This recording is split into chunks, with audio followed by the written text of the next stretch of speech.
Thank you for joining us on Bees on the Law, legal talk from the boss perspective. This podcast is for informational purposes only and is not intended to provide legal advice and is not meant to create an attorney-client relationship.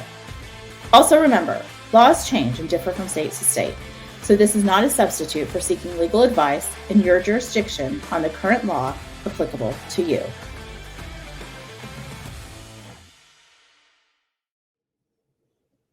Hi everybody, and welcome back to Bees on the Law.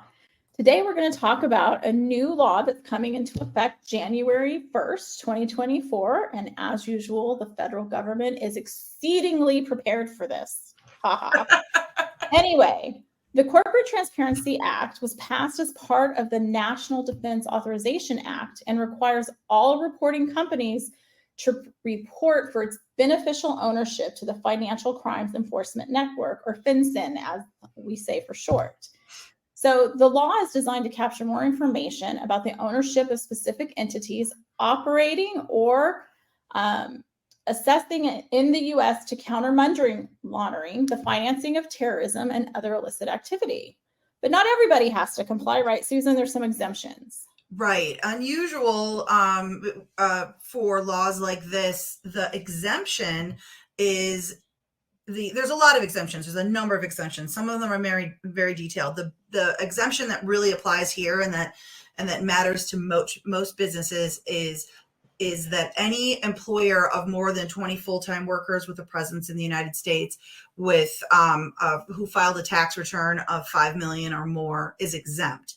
So this act, the Corporate Transparency Act, is specifically designed to get information on smaller businesses, under 20 employees and under 5 million in revenue. Gotcha. So who does need to file and comply with this act? Everyone with more than or less than 5 million in revenue and fewer than 20 employees, right?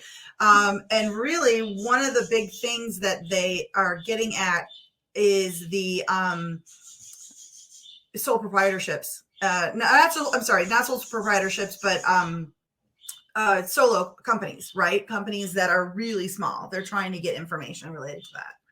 All right. So the laundromats, a la Breaking Bad, are now going to have to comply with it. Exactly. Yes. All right.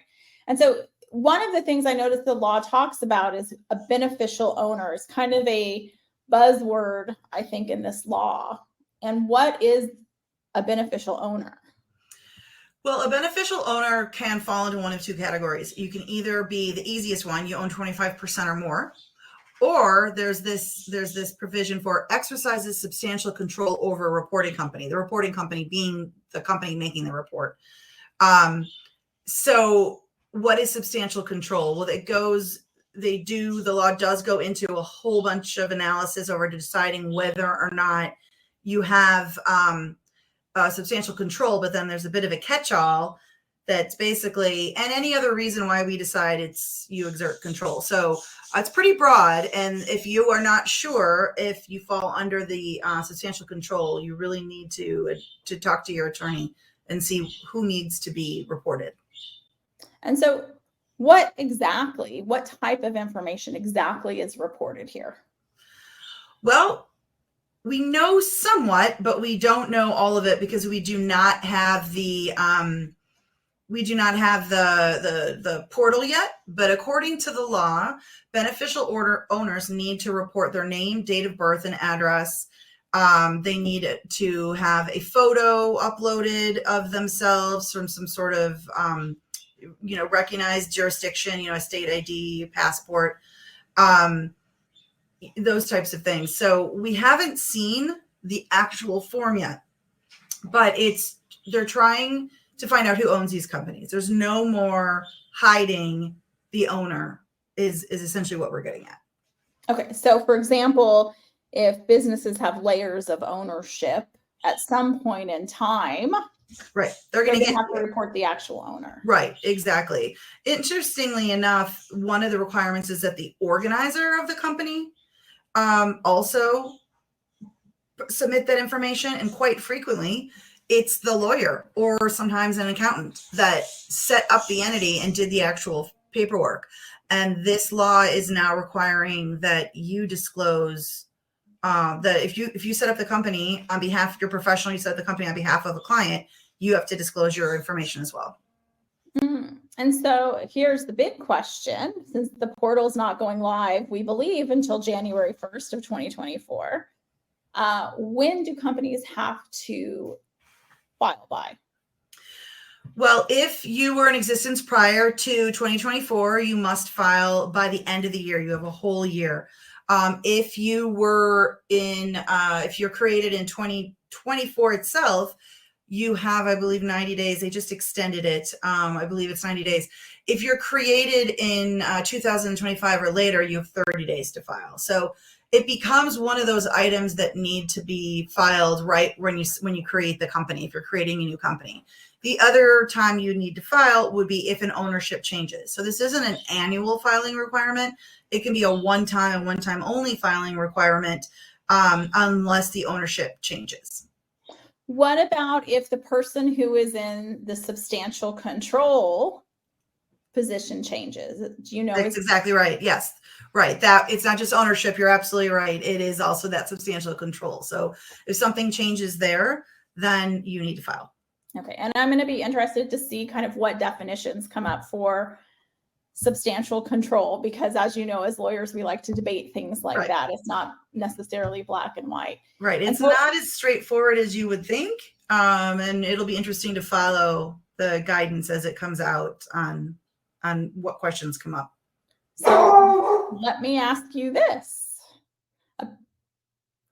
That's all right. We apparently have someone who's chiming in. It's not a big deal. What happens if you don't do what you're supposed to do and file? Are there penalties? Well, there are pretty high penalties. The fines can range from $500 to $10,000 per violation. There's a jail time included. It's a pretty high penalty, so I would file. All right. So does it cost anything? No, it does not cost to file. And so how should companies prepare for this? Well, you should start getting your information together. If you are pre-2024 company, yep, you've got the whole year, you've got some time, but you might as well get it over with. But if you are starting up an entity, a new entity, be ready, because you have to file right away or pretty quickly after your filing. So they should start gathering that beneficial ownership information, make sure that you have copies of the passport or driver's license and addresses and those types of things, and you're ready to upload and submit your filing. Awesome. Well, I think it's going to be a super interesting law. It's going to be interesting to see how things develop with who ultimately is required to report with these, control issues with the company. Thank you so much for joining us on this episode of Bees on the Law. Thank you for joining us on today's podcast of Bees on the Law. Don't forget to like and subscribe to our podcast. We also welcome any comments. If you'd like to get in touch with us or suggest a future topic, you can email us at beesonthelaw@gmail.com. And because we're lawyers, we need to remind you that this podcast is not meant to provide you with legal advice and does not create an attorney-client relationship. Thank you again for joining us, and have a great day.